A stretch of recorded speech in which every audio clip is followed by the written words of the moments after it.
Well, good afternoon, everyone. It's Mark Hazlitt, Executive Director of CCAE. Thrilled to be back again this Wednesday for the 8th in our COVID-19 series. We've had fantastic conversations, discussions with folks over the last 8 weeks. And we're thrilled today to have 5 leading fundraisers from across the country with us to talk about what it's like to be in a campaign during a crisis. I won't say during the pandemic, because we're going to reference back to a couple of previous crises. A couple of reminders to folks as people join. This is delivered using Zoom webinar technology. As attendees, you don't have any audio or your own video. You can see the participants, or the panel members rather. There are chat functions and a Q&A function within Zoom. And so if you do have a question during the conversation, please use those. The CCA team will field them. If we can fit them into where we are in discussion, we'll get to them. We've got a long list of submitted questions. This webinar is being recorded, and that will be shared out to participants following, as will a link for an evaluation. And we really ask you to take advantage and tell us your feedback, because it will help us. This is the 8th in this series. As I mentioned, we have 2 left. Next week, we talk about the nuances of major gift fundraising during this crisis, and with another great panel of folks. And then and then the last one is on May 27th, and we're bringing back our original 8 panel members to sort of recap where we've been since March 25th, which is when that group first gathered. And that'll be the last one. And just a note, those next 2 actually start at 2:30 Eastern as opposed to 1 o'clock Eastern. So a little shift in our timing, but both on Wednesday.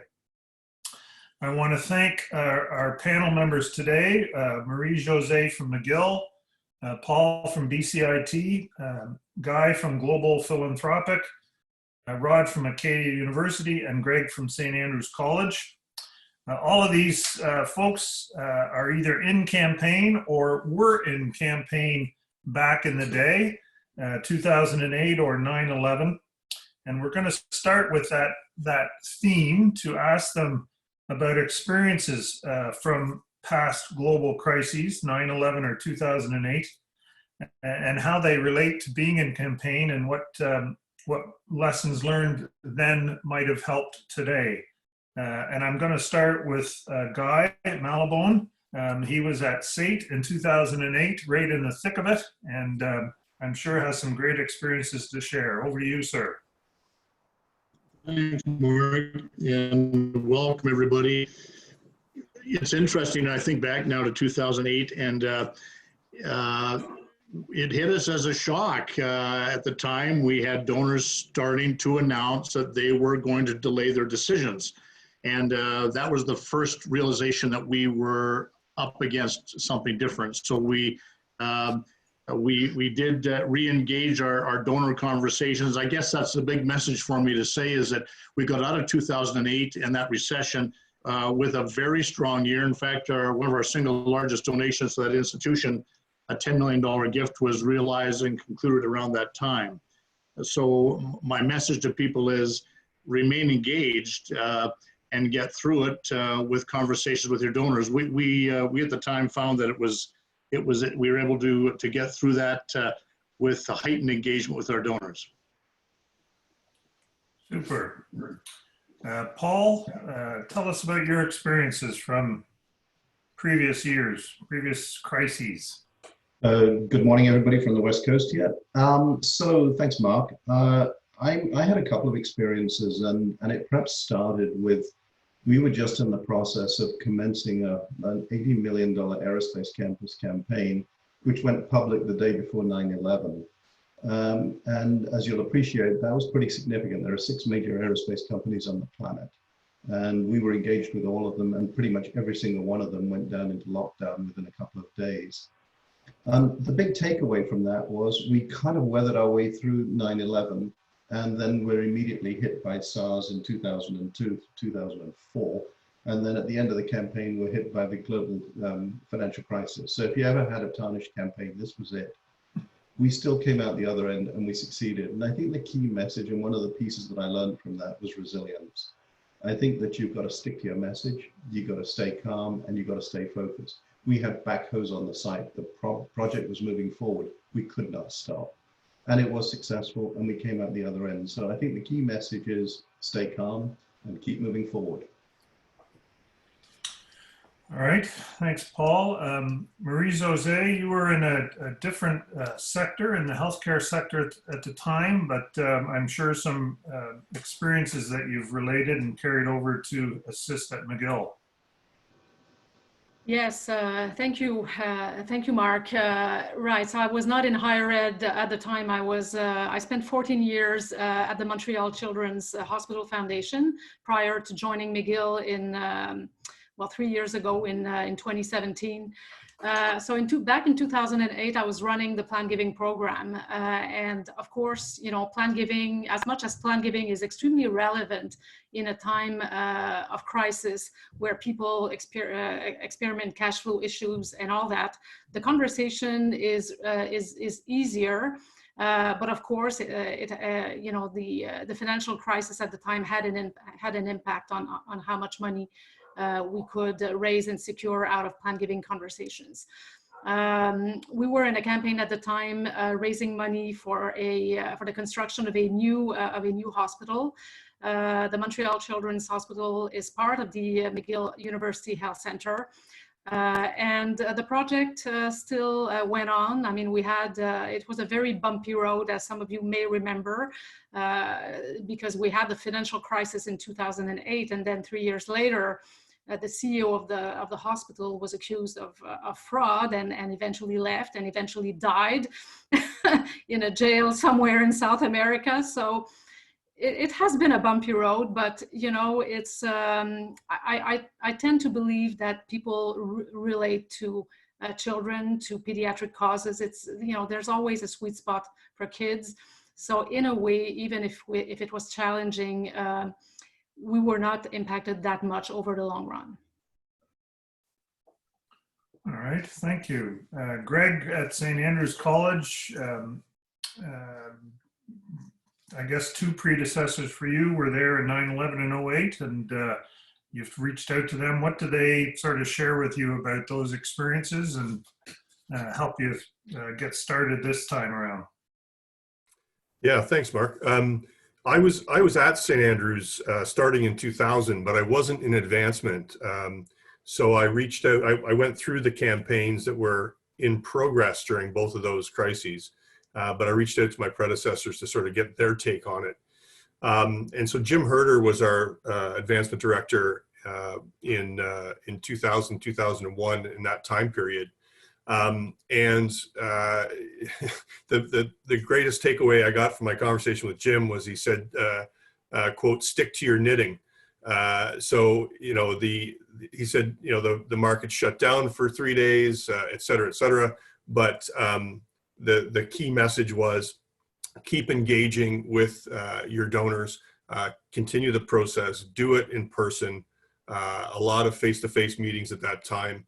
And it really didn't seem to have an effect. We had launched in the fall of 2010 a campus master plan phase 1 campaign that was $18 million to build a new middle school structure. And in the fall of 2000, in the sort of combination of 2000, 2001, that was actually a record-setting year for us in terms of pledges and new money in. So, you know, Jim felt that there really wasn't a significant impact. The impact was really more on stewarding the relationships and fostering the engagement and cultivation during that 9/11 situation.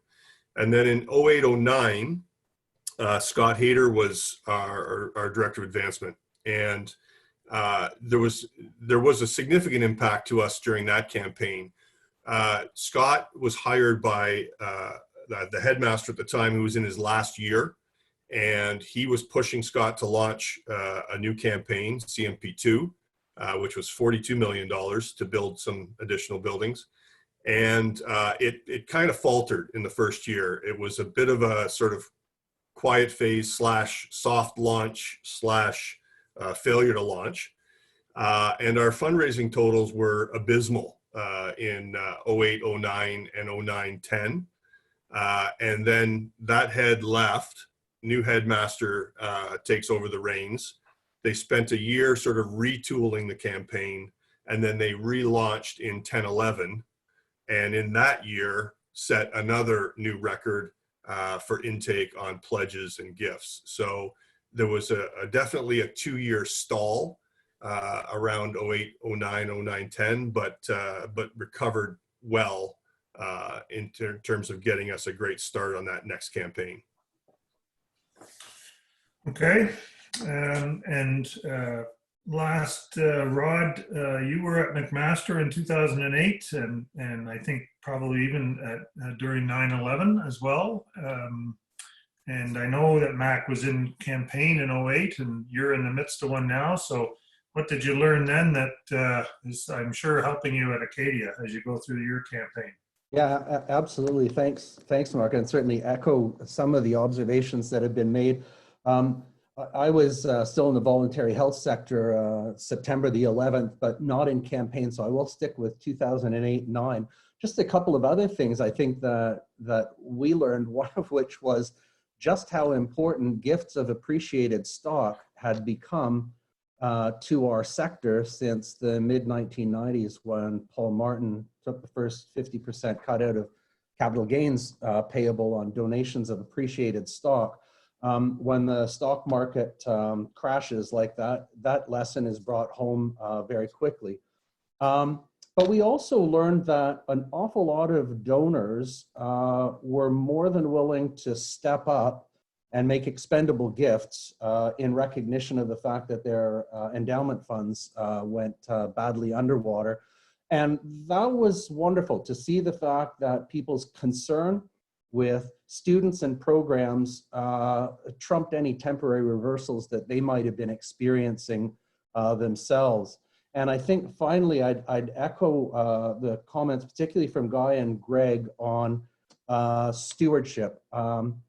At McMaster, when the world economy jumped off the edge of the cliff, we doubled down on stewardship. We took our foot off the gas on asks, and under Roger Troll's leadership, just focused on our relationships. And by golly, that paid off big time as the situation started to turn around. So I think those would be a few of the lessons that I picked up in 2008-9. Well, thanks, Rod. That's a good segue. We had a number of questions submitted, and we're going to try and walk through those. But the first area we're going to talk about is actually that connecting with donors and prospects. We've certainly heard in previous panel discussions about the importance of stewardship over the last 2 months. I guess now we're getting to some points where people are wondering about making asks, but actually doing that while remaining sensitive to the needs of community and other existing campaign goals. What kind of mistake what's the biggest mistake a gift officer could make right now as those conversations are happening, and very different than those other 2 examples, or even 3 if you bring in the SARS piece as Paul did. This is all being done virtually. There is no, let's go out and have a coffee, let's go have lunch, let's do whatever. This is all being done virtually. So it adds another whole dimension to the conversation. And so I'll start with you, Paul, in terms of, now we're moving 8 weeks later. Where should things possibly be going with your fundraising professionals? So thanks, Mark. I think it's an interesting piece. We've actually spent a lot of time on this communication and dialogue, and broke it really down to 3 key things. A need to be respectful on the expectations, but recognize we will come out of this at some time and continue to move forward. The second was to maintain regular communication with key stakeholders and stewardship of relationships. And the third, and perhaps most important, was to continue to monitor the crisis and meet regularly to make the best decisions for our campaign. So in essence, what we did was to try and take the narrative, be enormously respectful that many of the people that we were dealing with were struggling to keep their own businesses alive, and to try and look at it in the context of how would you react if you were at the recipient of the call. And so part of it was, if we could maintain regular communication and we could demonstrate that we were respecting their situation and understood the challenges they were going through, which to some extent were the same issues we were. And we broke it down into two pieces. One was the issue of how I use the term get past Tuesday, which is that we manage our business and get by. But very quickly, we worked aggressively to switch the narrative. And the narrative really focused on this. And I looked at it in the context that if you looked at public policy, it was a good guide. The policy structure was to deal with employment shock and how you actually get money out into the community, enable people to pay their bills. And so my view was, how do you actually mirror that and reflect the conversation you are in terms of that sort of central government policy around employment shock and ensure that you're moving forward. But the second and perhaps most important piece of this was, I immediately went back to the playbook that every large economy's had in how you deal with exiting a major economic downturn. And of course, the key to that is quantitative easing. And so I went back and I looked at all of the issues that had happened over the last sort of 10, 15, 20 years. In fact, even going back to Roosevelt. And the policy has always been one of stimulus spending. So if we could align ourselves with that policy and recognize there is an exit point, then what we need to do is to position ourselves to take the best possible advantage for ourselves and for our teams that of the people that we're working with, and align that narrative together. The response has been absolutely spectacular. That's an interesting to go back all that way to Roosevelt to sort of dig into that post-crisis kind of outcome. Guy, your thoughts with respect to, frontline fundraisers, how do you keep them motivated? What should the conversations be now today as we, I won't say move out of this because we're not moving out of it anytime soon, but as we progress through it, I guess.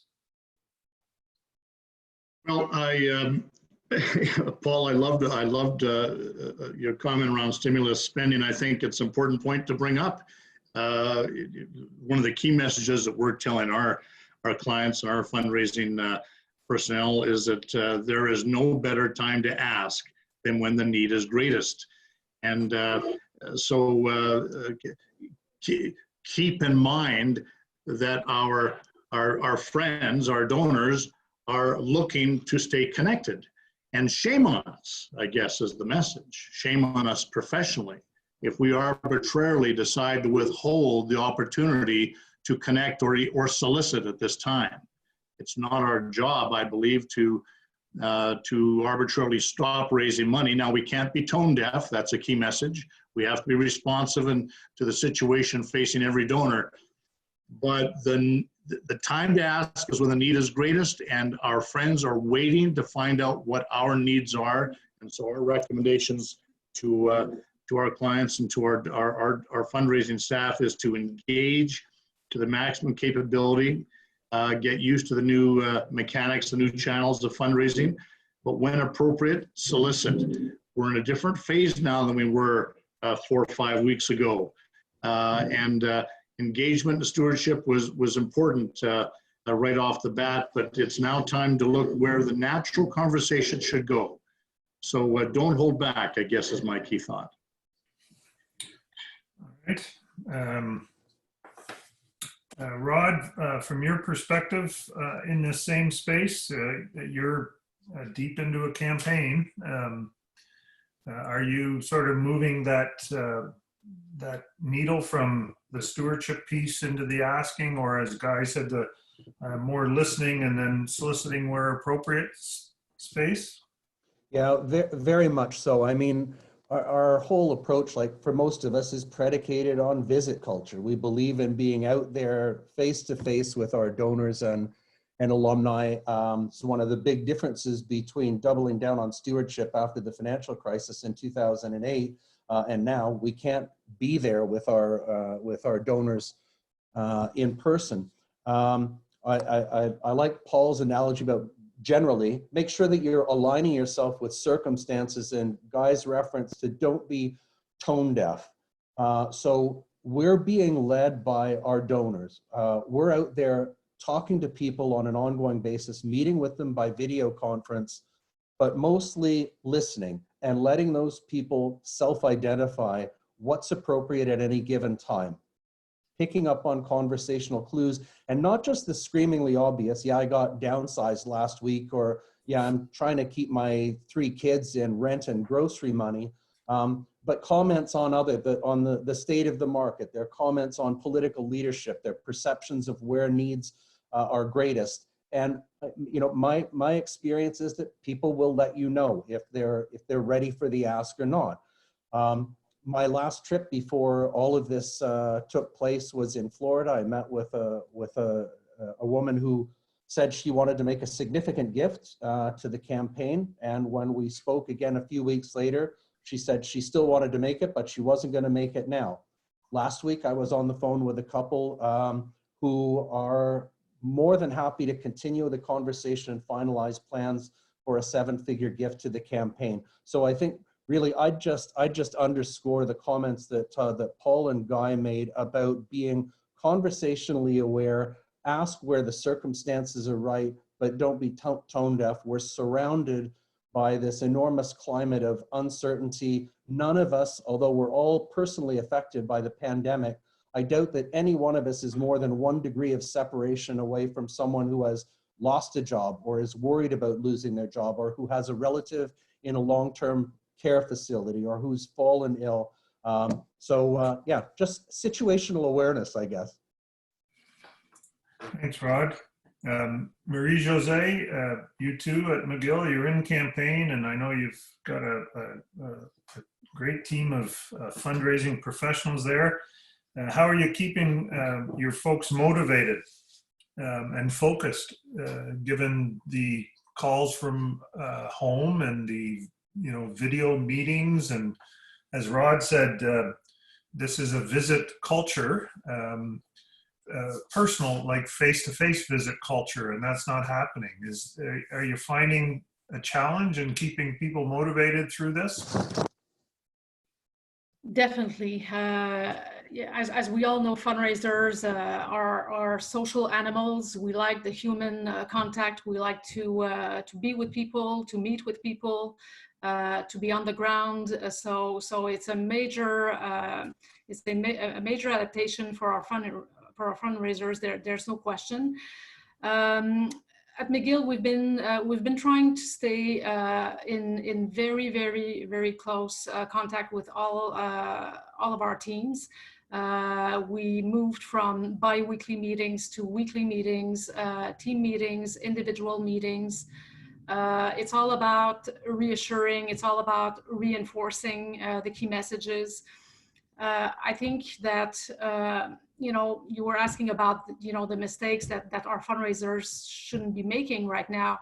I think they're exactly the same mistakes that they should not make not in crisis. So the mistakes you would make 6 months ago remain the same mistakes not to be made right now, which is essentially not listening to our donors and being too transactional. I think we have to be very careful with our approach. I tend to think that we have to, in a way, ask permission from our donors to engage in a gift conversation, in a way. And we've been also telling our fundraisers to work more collaboratively with our volunteers in order to multiply the number of touch points that we have with our donors. We have developed over the past 10 years a very robust network of volunteers at McGill, both on the campaign cabinet front, but also in the faculties and in programs. and our volunteers are extremely engaged, and they're all ready to play a role. So we feel very fortunate, and I think that the crisis will definitely write the next chapter of our volunteer work at McGill. That's super. We're gonna come back to volunteers after Greg, with respect to, you know, the stage of contact and communication with donors and prospects, and kind of what you're experiencing right now as you kind of continue to work your way through a campaign, and you know, where do you see those conversations going as we move through this? Yeah, so we're obviously probably a very different animal than a lot of the colleges and universities in terms of scale and how things operate in our situation and in independent schools in general. So we're just to, I guess, lay a bit of background. We launched a $35 million endowment only campaign in the fall. While we didn't put timelines to it publicly, the intent was always that it would be a 5-year horizon, and we felt confident that we could get to the finish line on our targets at 4 years. That's obviously probably now been pushed to the full 5 years. We're 121 years old, the school, and we have about 4,500 active alumni. And although the whole department, communications and so on included, is about 12 people, we only really have 5 that are actual frontline fundraisers. And so it's obviously a very small shop, but we're still, you know, tracking down 7- and 8-figure gifts, you know, to build buildings and to fund endowment and scholarships and bursaries and that kind of thing. We also travel a fair bit. So interestingly, I was scheduled to go to China March 24th for 2 weeks. And we always go to China around that time, the headmaster, myself, usually our board chair. And for the last 3 or 4 years, we've brought back between 1 and 1.5 million a year in pledges or gifts from China. And of course, that trip did not happen. So, you know, how are we making up for that? We're pretty fortunate because we're a very tech savvy school. Our school, all our students and staff have the same laptop, the same technology. So all of our classes have been going on with synchronous learning. And so it's been easy for me with our staff because we all have the ability to Zoom and communicate, and we all have remote access to our database and those kinds of things. So one of the things that we've done is we created a Google Sheet with tabs based on alumni, top donors, top parent donors, et cetera. So we categorized them all and we divided them up. And so we have different fundraisers assigned to every individual on all these spreadsheets.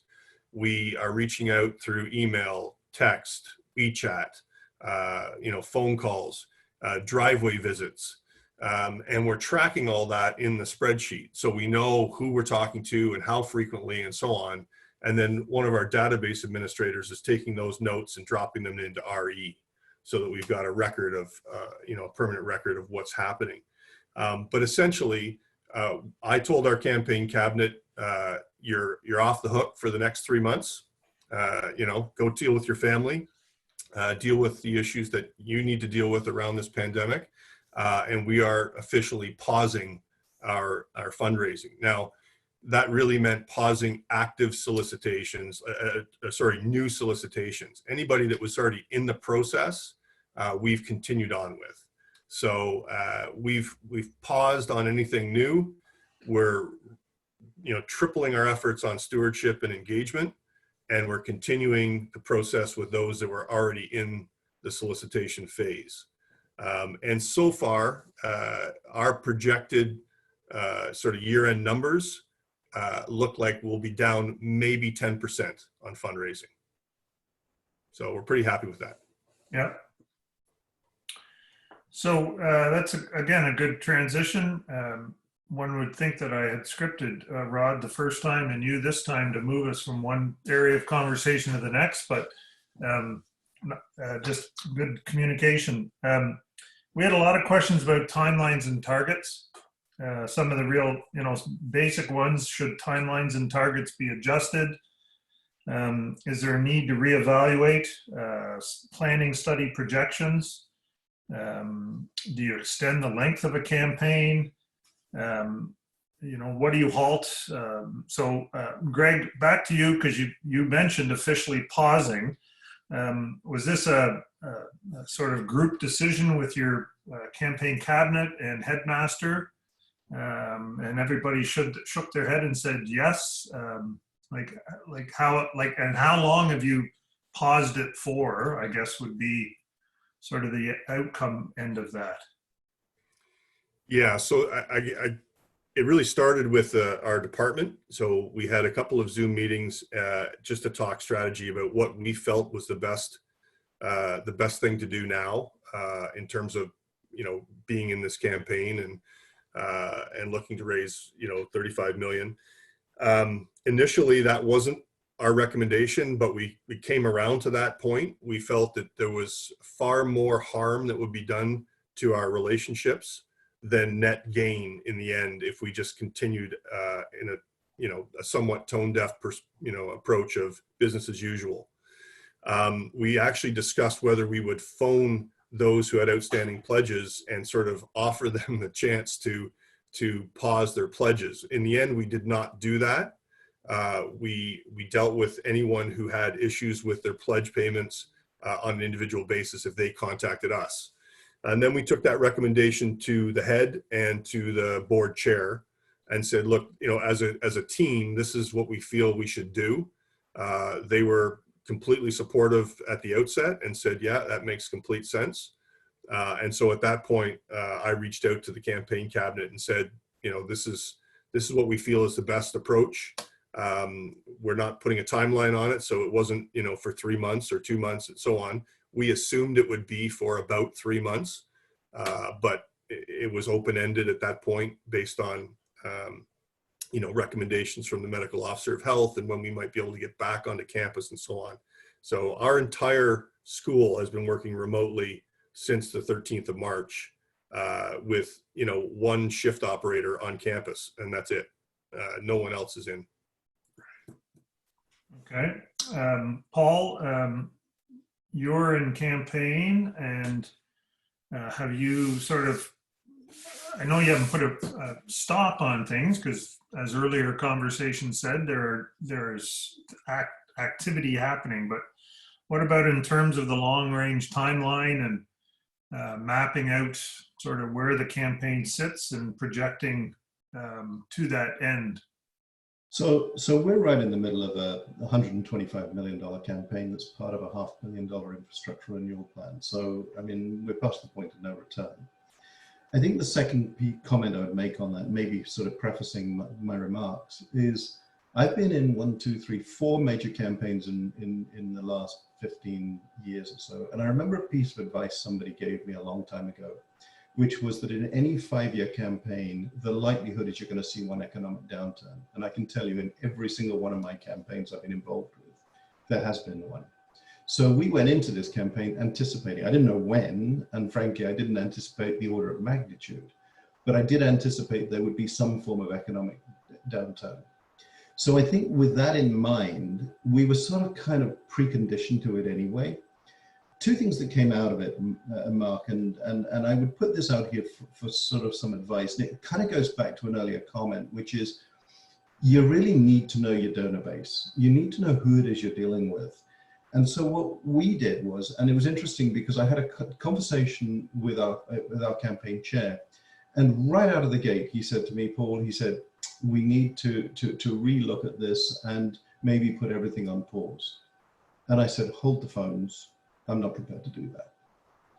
And I said, yes, we have to be respectful to our constituents, but I think that is the wrong decision because it almost sends a message of one that you're kind of accepting and giving into the anticipation of a setback. So the way we approached it was this: we had 15 key cabinet members and key people, and I said, let's meet with every single one of them. And with every one of them, we went into a strategy, and we started off by going down the course of what's the positives out of this? How do you move forward, recognizing that we are going to come out? I don't know whether it's going to be in the fall or whether it's going to be early next year. The second piece was understand your donors and understand your business. And I say that because we produce whatever it is, about 90% of all of the nurses in the province. We produce somewhere around 100% of all the allied health professionals. We produce the people who are working in the technology sector. These are the very businesses that are at the front line of the pandemic. So in some respects, our message has actually become stronger rather than weaker. And we're able to switch the narrative to one of why this is actually even more important now than it was before. Because as the economy moves into a rebuild, we're going to be integral to the social and economic prosperity.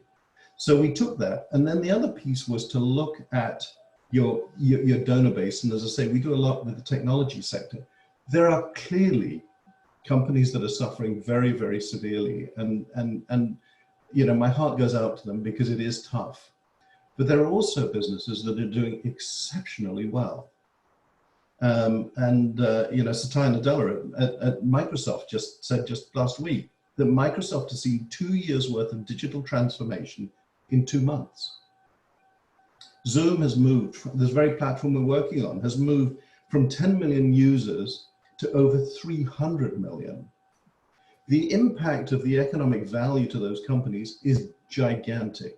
And those are just 2 way out there examples, but there are hundreds of examples where businesses are pivoting and changing. And we have to be part of that and part of that dialogue. The reaction in the conversations we had with every one of our cabinet members, we came out of it with almost a more engaged relationship than we had before. And they're now going and saying, we're committed to this. Yes, we've got to figure out the timing, but I am committed to solving this problem. And I think that we're actually now in a better position than we were 3 months ago. So I think it's partly how you tell the story and how you communicate, but the key is communicate, communicate, communicate. So I guess my takeaway from that is we're being respectful. We certainly haven't hit the pause button, but we are moving forward in a very, very carefully calculated and controlled manner. And the response has been unbelievably positive. Right. Yeah, I think that careful and calculated are 2 pretty key words right there. Marie-Josée, you guys launched, I think, the week before. Everything really got crazy. How are things at McGill in terms of timelines and adjustments and sort of thinking around where things sit right now? So we launched the public phase of the campaign in September 2019. So the campaign has been going on since 2013. Thankfully, we had some very, very good years until March. As you all know, the economy was has been so strong. So we've had some very, very good years. Of course, what's a bit worrisome is that McGill is celebrating its 200th anniversary in 2021. So all the planning for the festivities and events and everything that's been worked so hard in the past couple of years is being rewritten, is being rethought. So there's a lot of changes going on right now. In terms of campaign goal and objectives, the campaign goal remains the same. We're really hoping to raise $2 billion by 2024, which was, in theory, on paper, supposed to be the end of the campaign. We might have to extend by 1 or 2 years. We'll see. We've reduced our target for fiscal year 21 quite significantly to be cautious, to be on the safe side. But again, going back to our campaign cabinet, they're all ready to stay for 1 or 2 more years if needed. And we had that conversations with them very early in April. So we feel very fortunate. We feel supported. and we try to push forward our key priorities, and our key priorities are quite relevant in the current context. We launched a School of Global and Population Health about a year ago, recruited a top guy from the States. Well, he's actually Canadian, but he came from the World Bank, Tim Evans.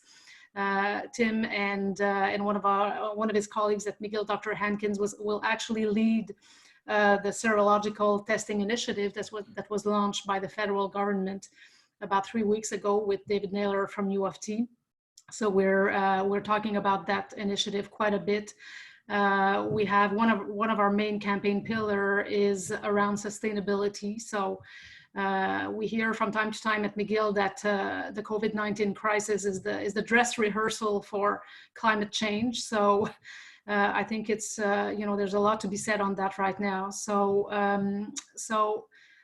overall, I think that we will succeed, hopefully by 2024. But of course, we need to adapt to, we have all kinds of moving targets right now. Just going to shift the thinking for Guy and Rod. We had about 3 or 4 questions submitted around timing that talk about the front end of campaigns.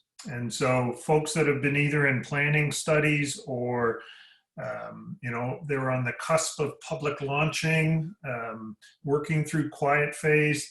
Guy, any experiences from you about, should they move from quiet to public? Should they hold off on feasibility studies? Like this is now at the front end of campaigns and how people should be approaching next steps. Thanks, Mark. I'd like to reinforce the message that Marie-Josée gave earlier about, best practice that we implement today in COVID or some sort of crisis atmosphere should really be no different than what we're doing out of crisis. It is staying attuned to the needs of our donors, listen to their timing indicators, engaging in appetite conversations, which I want to come back to in a moment. Just an interesting statistic, on February 1st of this year, we had 86 current clients. 38 were in campaign, and approximately 15 were looking at engaging in campaign. Of those 15, just under 10, 9 of them have gone into campaign, and they're really focusing on a couple of key issues. They're looking at tightening up their case, making sure that that it resonates well, and spending some time on that. They're engaging in appetite conversations, so they're not soliciting actively, but they are testing appetite. And I make this point to fundraisers all the time that there's a difference between checking the appetite for making a gift and asking for a gift. So I think it was mentioned earlier about driveway visits. This is something that we are seeing with a number of our clients, that they're getting face-to-face, but at the end of a driveway. To conduct feasibility study tests and interviews. I'm loath to just as Paul talked about taking great care not to stop campaign, I'm loath to recommend that you stop feasibility work. If you have a legitimate need, if the community supports it and you have something that really resonates, test it. You can use creative ways to do that, whether it's using the Zoom technology we have or driveway visits, but do test it. I'm deeply concerned that we're arbitrarily stopping because we think that's what we should do in a crisis. If there's a need, we need to address it. So that's some of the work that we've been doing, Mark.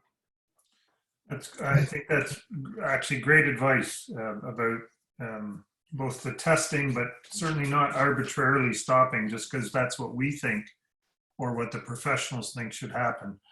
Rod, your thoughts on that sort of transition from quiet to public and any of that early campaign planning work? When something like this happens, the only ideal campaign phase to be in is pre-campaign or post-campaign. Otherwise, it's going to be a problem. So to be early enough to call a timeout, or far enough along that these circumstances can't jeopardize a successful result, though they might moderate the degree of success. And that's actually the situation that we're fortunately in at Acadia. We'll wrap this year and we we will succeed, but maybe not by quite the margin we would have liked. If I were looking at going from quiet phase to public phase at the moment, it'd be a really interesting pro-con analysis. I mean, on the pro side, it's a really interesting opportunity to position a campaign using this whole urgency motif. That the pandemic, the emergency, has revealed or emphasized or accentuated some critical needs within the institution. And we would all look now at things like emergency student relief, international students, a lot of attention now, new resources for pedagogy and technology, student mental health, and directly geared to the current pandemic adaptive infrastructure. Doing that, making that move at this stage of the game could also be seen to carry some really important messages about institutional confidence and confidence in the fact that donors are still going to be there for you. And, you know, Paul made the point earlier that however much we strategize, however much we plan and assess, there's always going to be some sort of spanner thrown into the works. And I've been reminded at a number of points through this crisis of something that a Canadian business leader said to me years ago on the subject of strategy and execution. And that was that we all aim to get it right from top to bottom all the time. But if for any reason, he said, I've got to choose between great strategy and great execution, I'm going with execution every time. So however we do it, we've got to get out there and get on with it. Thanks, Rod. The last piece we're going to dive into, we've got about 10 minutes left, is volunteers. We had a couple of references to volunteers earlier. Again, in the whether paused or not paused position of the campaign, whether early or late,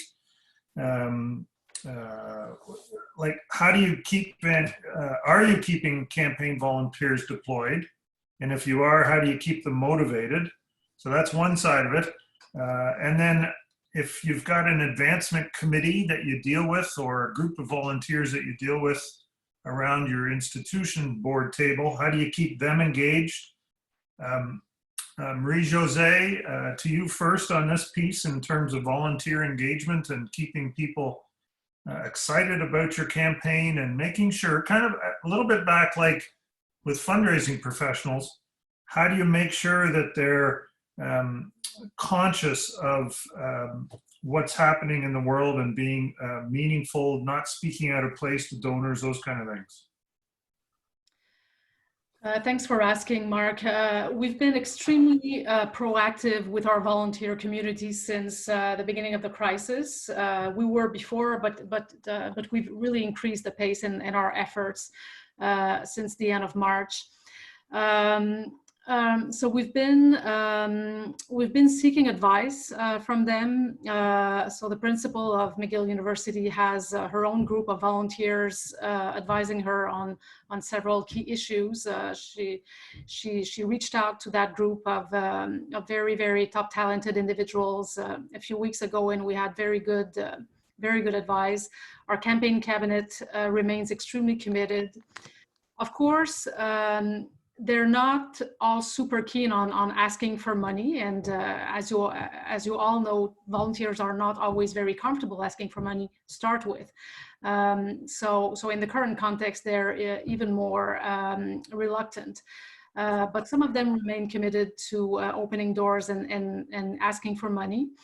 We're also deploying our network of volunteers as we speak until the end of May to call students who have not enrolled for the fall semester. So we had a virtual fair that was organized by our admission office, reaching out to incoming students. We've pushed the deadline to register from May 1st to June 1st because of the current context. And of course, as in many universities, we're really hoping that we'll have 100% of our student body enrolled in September. We're not quite there yet. As you know, McGill has quite a few international students.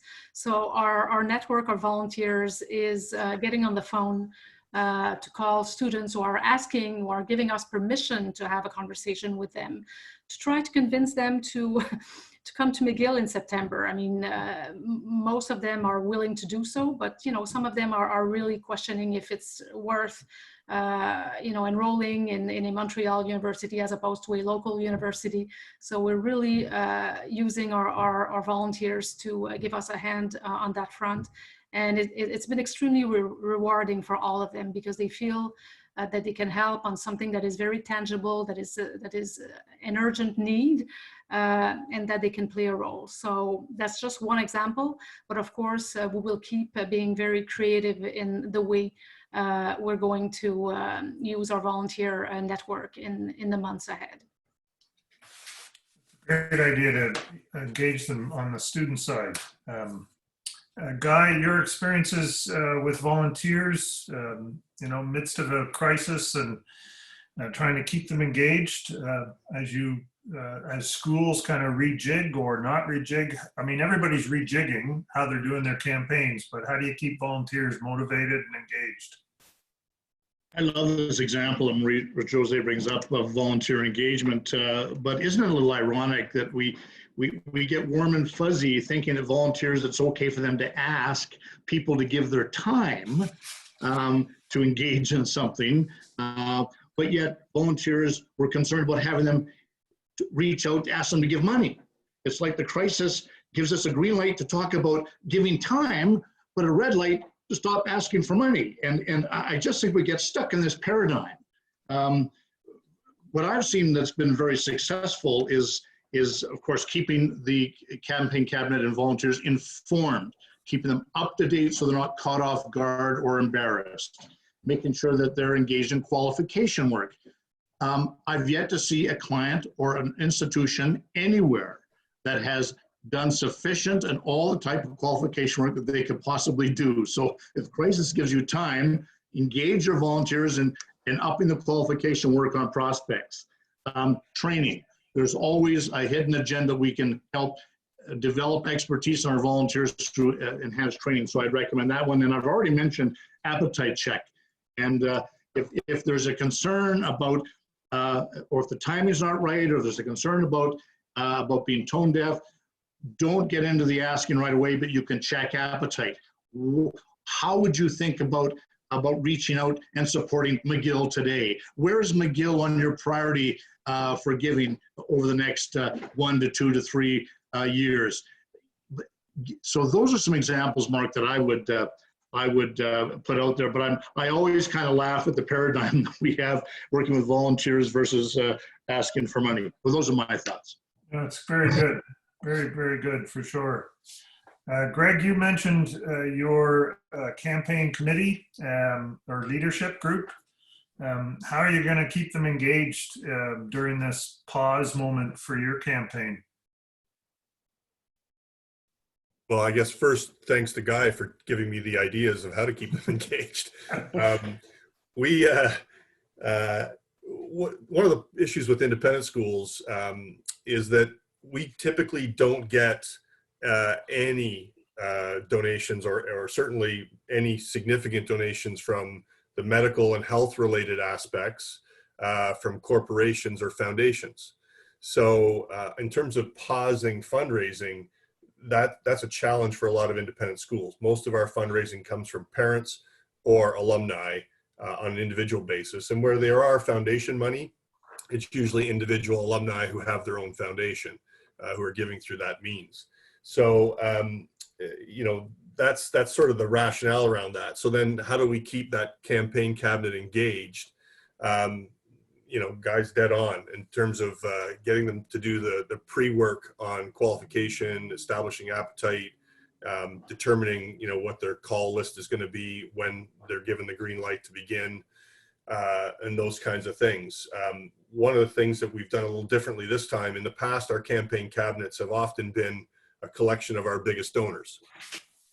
That's not the case currently. Our campaign cabinet now is a collection of alumni and parents who are sort of span every 3 years of the school, and who are extreme connectors. They're people who are very popular in their class, attend every event and so on. And so we've built a campaign cabinet around those individuals who are going to open those doors, as Marie-Josée said, to get us in front of a larger quantity of people, and hopefully a larger quality of donorship.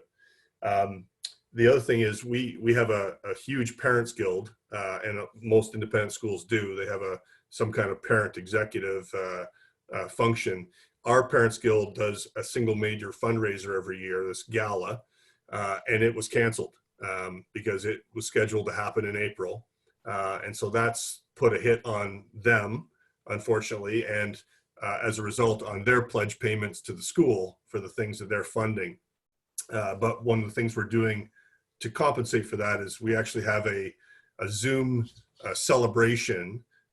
We have all totaled 815 volunteers and or parent donors in the group that was invited to this, and we call it our Time, Talent, and Treasure Thank You. And so that's happening on May 26th at 7 o'clock, and it's sort of bring your own snacks and cocktails, and it's just a large group Zoom where we'll have breakout rooms and allow people to mingle and engage that way. So just one small aspect of how we're trying to keep them engaged. Good luck with that. Time, talent, and treasure.